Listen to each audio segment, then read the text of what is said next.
segunda carta del apóstol San Pablo a los Corintios. Estamos en el capítulo número 12.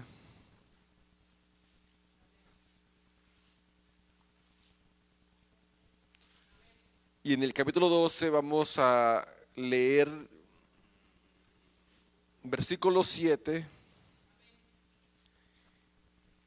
hasta el 10.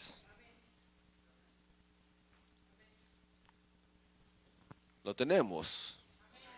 Segunda carta del apóstol San Pablo a los Corintios, capítulo 12.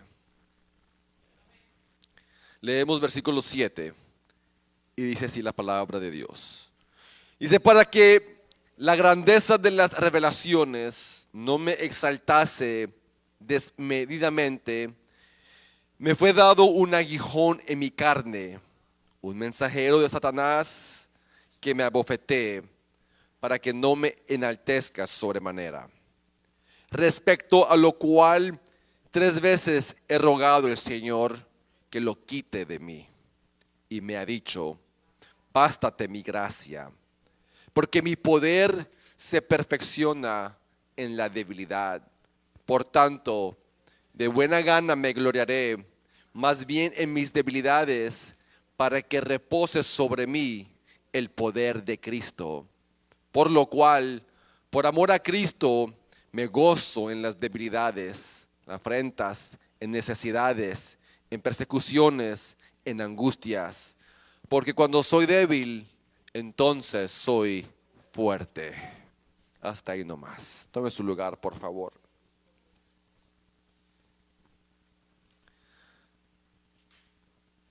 Recordemos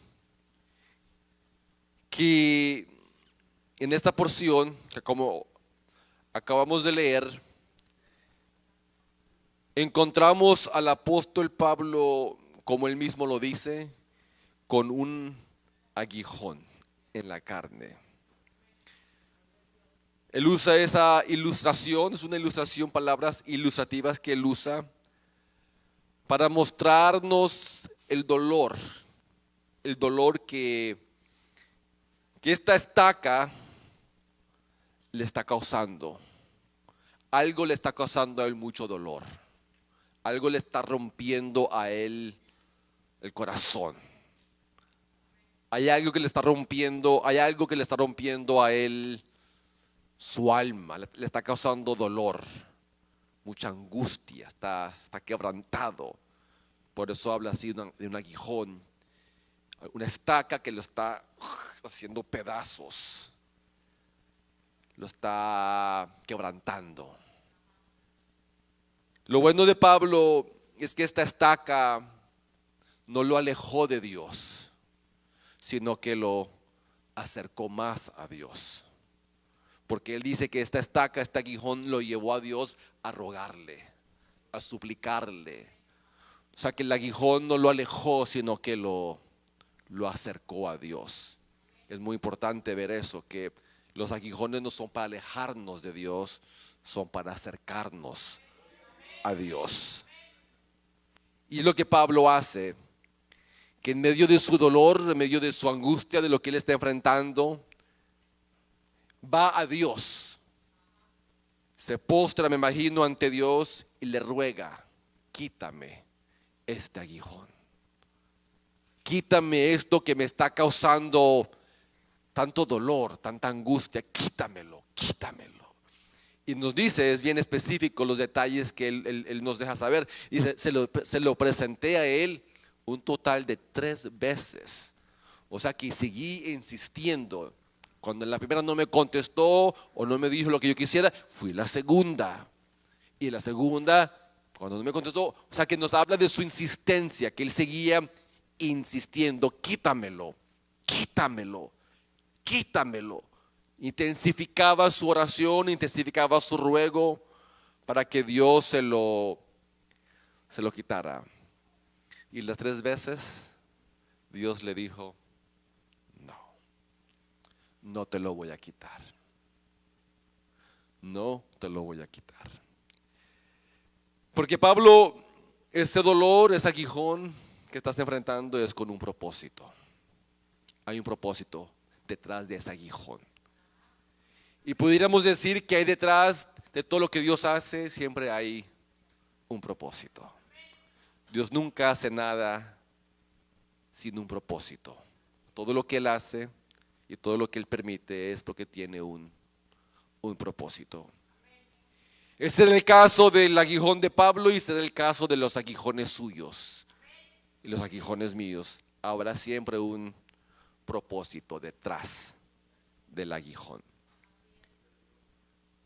Pero hoy en lo que yo me quisiera enfocar no es tanto en el propósito, que eso fue lo que hablamos la última vez que hablamos de esto. Yo hoy más me quisiera enfocar en lo que Dios le dice a Pablo después de decirle no. Y es lo que yo quisiera hoy enfocarme cuando Dios le dice a Pablo en el versículo 9, le dijo a Pablo: bástate mi gracia. En eso quisiéramos enfocarnos muy breve. ¿En qué manera se le va a manifestar la gracia de Dios a Pablo? ¿En qué manera? O sea, en esta hora tan difícil, en esta hora tan dura que él está enfrentando, que él nos habla, ¿en qué manera se le va a manifestar esta gracia cual Dios le dice: bástate mi gracia? Es lo que Dios le está diciendo, ¿correcto? Le está diciendo: el aguijón no te lo voy a quitar, pero te daré mi gracia. Entonces de eso quisiéramos hablar. ¿En qué manera se va a manifestar la gracia de Dios a Pablo, a nosotros, en la hora más dura, la hora más difícil?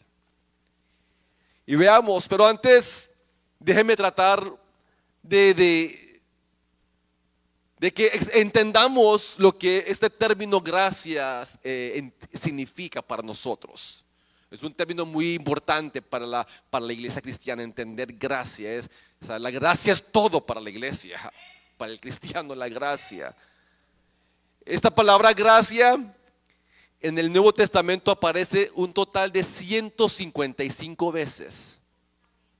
Para que usted note la importancia de esta palabra, de este término, que aparece 155 veces en el griego, que se escribió charis. Charis es la palabra que se usó en el original y significa un favor otorgado. Un favor otorgado. Eso es lo que significa la palabra charis, que se usaba: un favor otorgado, un regalo generoso. Un regalo generoso que fue dado. Eso es gracia. Un regalo generoso dado. Ese es el término normal, común que se usa.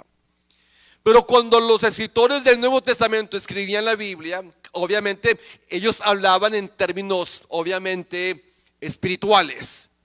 Y hablaban, cuando usaban la palabra gracia, hablaban de que Dios les había dado a personas totalmente indignas, totalmente no dignas, indignas, no merecedoras. Les había dado a ellos un don, un regalo, un favor. Eso es lo que la palabra gracia da a entender, que Dios les ha mostrado su favor, su generosidad a personas que no son dignas. Es la palabra gracia, un don, un favor otorgado a personas no aptas, no cualificadas, no dignas. Mas sin embargo, la gracia de Dios fue dada. ¿Estamos entendiendo? Por eso dice Efesios: por gracia sois salvos. Por gracia sois salvos. O sea que la salvación es un regalo generoso que no merecemos. Que no merecemos. ¿Y por qué no lo merecemos? Vaya ahorita a Efesios 2. Él lo dice. ¿Por qué? Porque ustedes estaban muertos en pecados y en delitos. Porque ustedes estaban siguiendo la corriente de este mundo. Porque ustedes andaban siguiendo con los deseos de la carne. Ustedes estaban muertos en pecado. O sea, ustedes no eran más. Pero Dios, dice, pero Dios. Y me encanta ese pero Dios, que es grande en misericordia, nos salvó. Por gracia sois salvos. O sea que Dios es rico en gracia. Y por su gracia Él nos ha salvado. ¿Entendimos? Y pudiéramos hablar que no solamente los cristianos son recipientes de la gracia de Dios. Todo el mundo recibe de la gracia de Dios. Todo. Ateos que no creen en Dios, Dios le da gracia a ellos. Idólatras que están postrándose ante imágenes, estatuas, que lo rechazan a Él, no creen en su palabra, a ellos Dios les está extendiendo su gracia. Les manda lluvia, les manda el sol, les manda alimento cada día, les da a sus familias. O sea que esa es la pura gracia de Dios. Pero yo no quiero hablar de esa gracia común, de esa gracia que es para todos, porque no está hablando de esa gracia común el apóstol Pablo, o la cual Dios le dice a Pablo. No es una gracia común. Él está hablando aquí de una gracia especial que es únicamente, exclusivamente para los suyos. Esta gracia de la cual Él habla aquí, bástate mi gracia, no es la gracia común que Dios le da a todos. No, esta es una gracia especial. Esta es una gracia única. Es una gracia que diríamos, sí, especial, que son exclusivamente, que es para los suyos. ¿Quiénes son los suyos? ¿Quiénes son los suyos? Los que han creído en Cristo Jesús.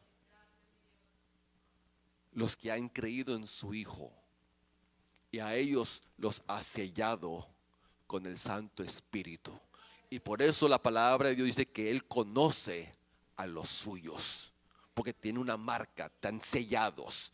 ¿A quiénes? A los que hemos creído en su Hijo amado. Yo creo en Cristo Jesús. Yo creo que Él es el eterno Hijo de Dios. Yo creo que Él murió por mí. Yo creo eso. Y cuando el hombre viene a la fe en Cristo, ellos se convierten en los suyos. Y entonces los suyos se convierten en receptores no de la gracia común, sino de la gracia especial de Dios. La gracia que no solamente me salva, sino que también me sostiene durante mi peregrinación. La razón por la cual usted persevera es por la gracia especial que Dios le extiende a usted. Esa gracia que cuando usted se desanima, Él lo vuelve a animar. Usted como que se está alejando y Él lo vuelve a traer. Esa gracia que no lo deja claudicar. Esa gracia que lo sostiene, que lo levanta, que lo santifica, que lo está sosteniendo y lo va a tener hasta el día final. ¿Estamos entendiendo? O sea, el cristiano está envuelto, está rodeado de esta gracia especial. El cristiano tiene una gracia dinámica, una gracia real, una gracia viva, una gracia que honestamente nos envuelve. Estamos rodeados de la gracia. El apóstol Juan dijo estas palabras en su evangelio. Juan 1:14, él dijo: el verbo fue hecho carne y habitó entre nosotros. Vimos su gloria. Como el unigénito del Padre, ¿lleno de qué?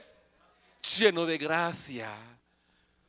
Pero oiga lo que dice en el 16: y de su plenitud tomamos todos.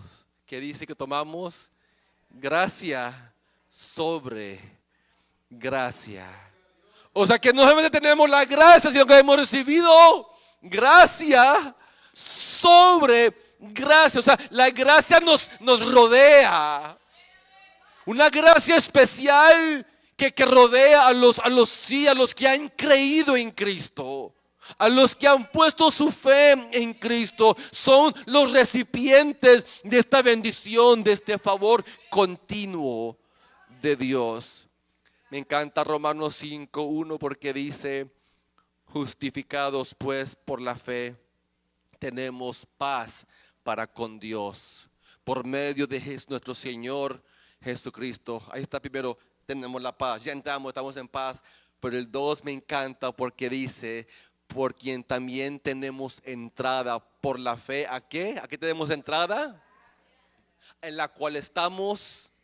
O sea que no es que salimos, entramos, caemos, no, estamos firmes en la gracia de Dios. O sea que vivimos ¿en qué? ¿En qué vivimos? En la gracia de Dios. En la gracia de Dios nos rodea. Usted respira gracia, yo respiro gracia. Por la gracia de Dios es que estamos aquí y seguiremos, porque la gracia de Dios nos rodea. Es el favor inmerecido de Dios dado a nosotros. Lucas, el escritor del libro de los Hechos, él era un historiador y estaba escribiendo lo que él veía, lo que se le habían contado. Él estaba todos los detalles y él miraba a los creyentes. Y quiero que oiga cómo los escribe a ellos. Hechos 4:33. Me encanta cómo los describe Lucas. El poder, dice, de los apóstoles daba testimonio de la resurrección del Señor Jesús. ¿Y qué dice?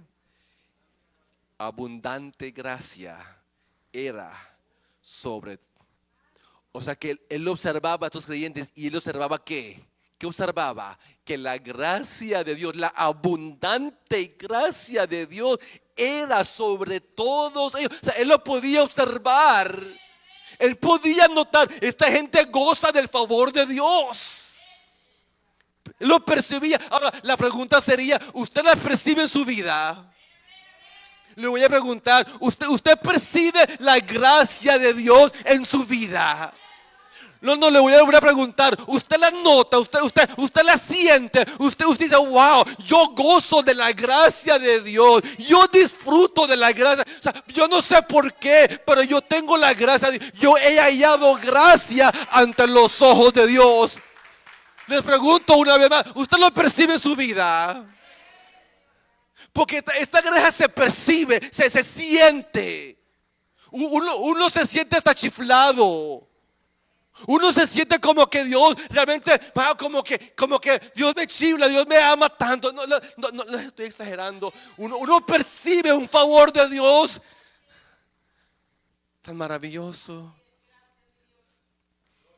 Y yo voy ya para más de 20 años en este camino y más la percibo. Y más me doy cuenta de que yo no la merezco. Mientras más y más avanzo y camino, me doy cuenta, yo no merezco nada. Y aún así Él me da todo.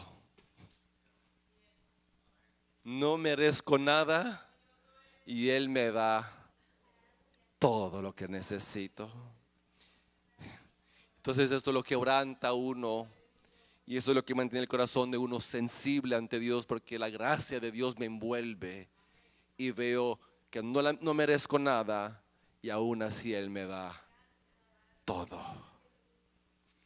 Dice 2 Corintios 9:8, poderoso es Dios para hacer que abunde en vosotros toda ¿qué? Que abunde en vosotros toda gracia, a fin de ¿qué? De que tengan siempre en todas las cosas todo lo suficiente, para que abunden para toda buena obra.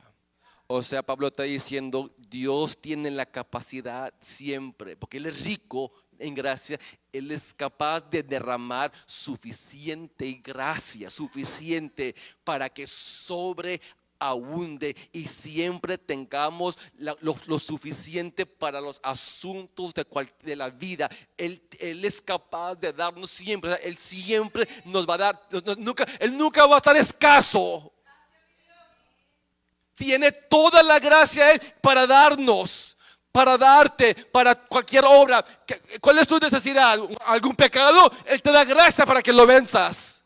¿Algún mal hábito? Él te da la gracia para que lo venzas. ¿No puedes entender la Biblia? Él te da la gracia para que la puedas entender.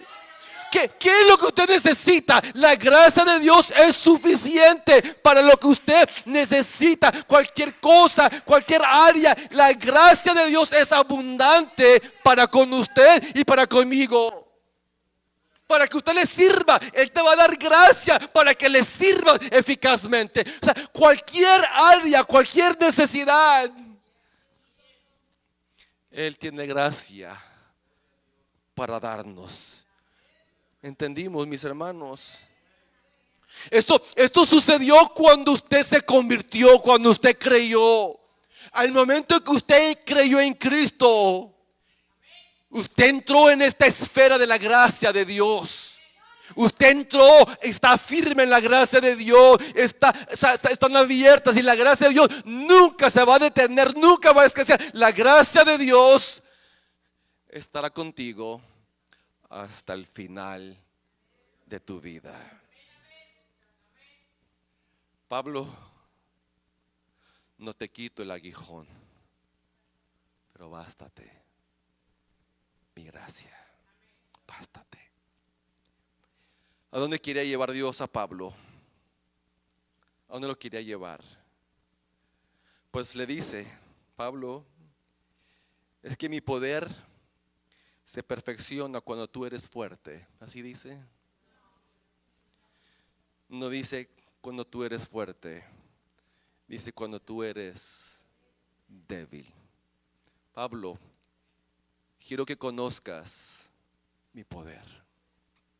¿Ustedes sabían que ese era el deseo de Pablo? El deseo del apóstol Pablo era conocer el poder de Dios. Él lo dice en Filipenses 3:10. Él dice, yo lo quiero conocer a Él. Yo quiero conocerlo más. Y quiero conocer el poder de su resurrección. Yo quiero más. Yo quiero conocer el poder de Dios. ¿Estás seguro? Are you sure? Porque para conocer el poder de Dios tienes que ser debilitado. Tienes que ser quebrantado. Cuando yo oigo otras cosas digo, ay Señor, enséñame a orar. Porque a veces oro de una manera y Él me va a contestar, pero no de la manera en que yo pienso que Él me va a contestar. ¿Se entienden eso? Yo le digo, Señor, úsame. Esta es mi oración, úsame. Pero yo pienso que me va a usar predicando. Y a veces no me va a usar predicando, me va a usar de maneras que yo no quiero que me use. Y por eso les soy honesto, a veces me da miedo hasta orar.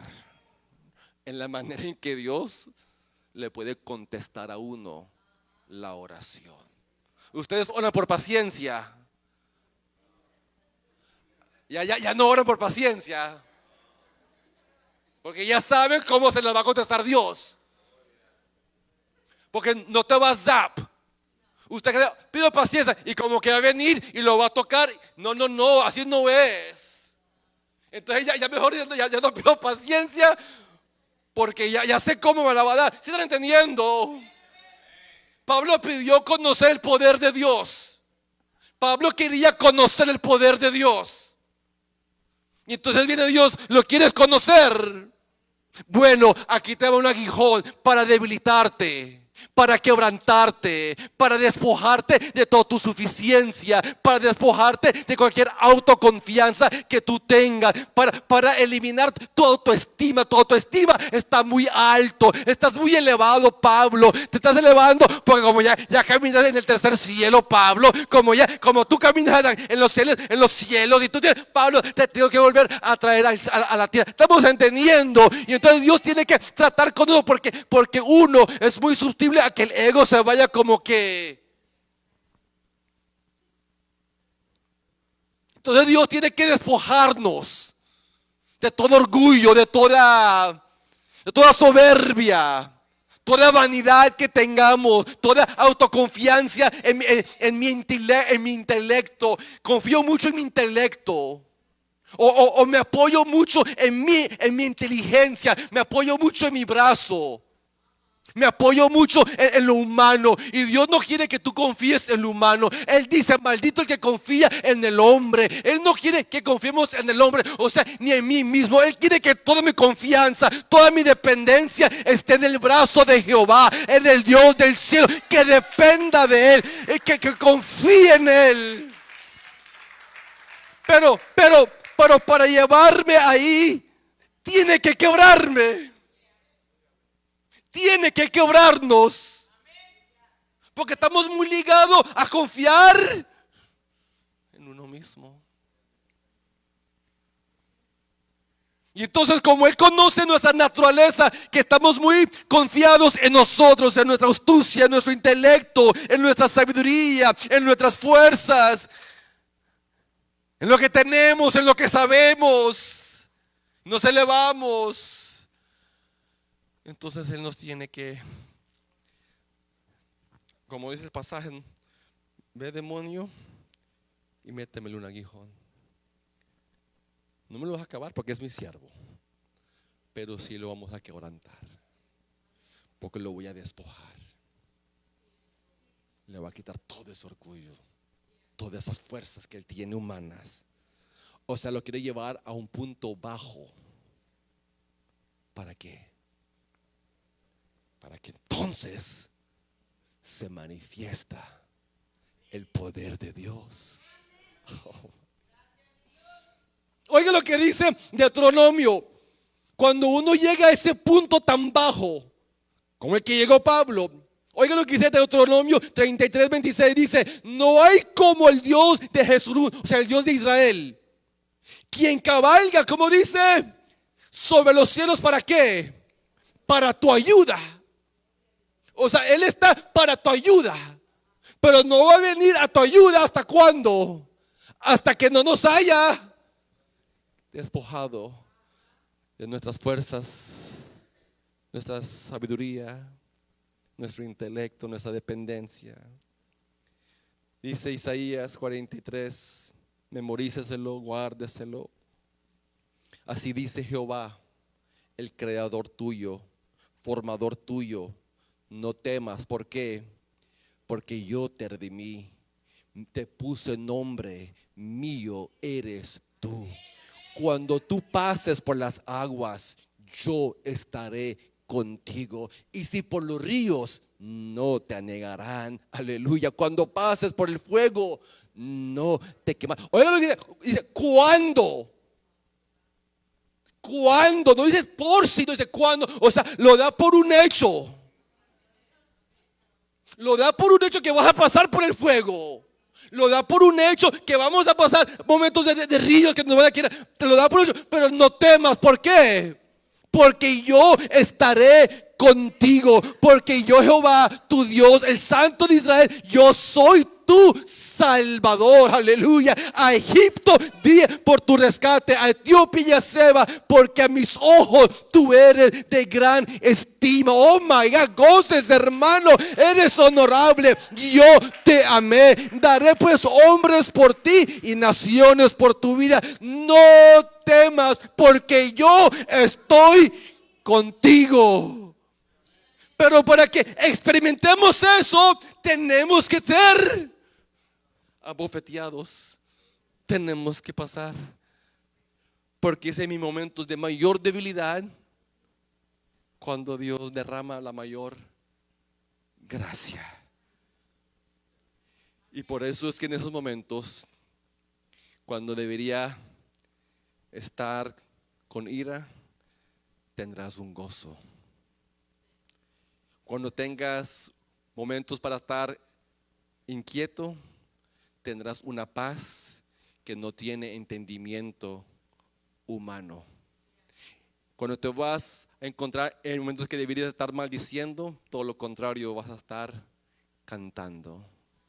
Porque tienes un gozo, una gracia que Dios... ¿Se recuerdan de Pablo y Silas? ¿Se recuerdan de esos dos hombres que fueron acarcelados, que estaban en lo más profundo, con las manos y los pies estirados, encadenados, con sangre, con todo tipo de dolor, los músculos tensos? Y en esa condición, cuando debían estar maldiciendo, renegando, dice que estaban cantando. ¿Por qué? ¿Cómo lo hacían? La gracia de Dios los estaba llenando de ese ánimo, de esas fuerzas. O sea que aquí voy a terminar. La gracia de Dios te capacita para que en vez de renegar, maldecir, quejarte, te lleva a adorar. No cuando todo está bien.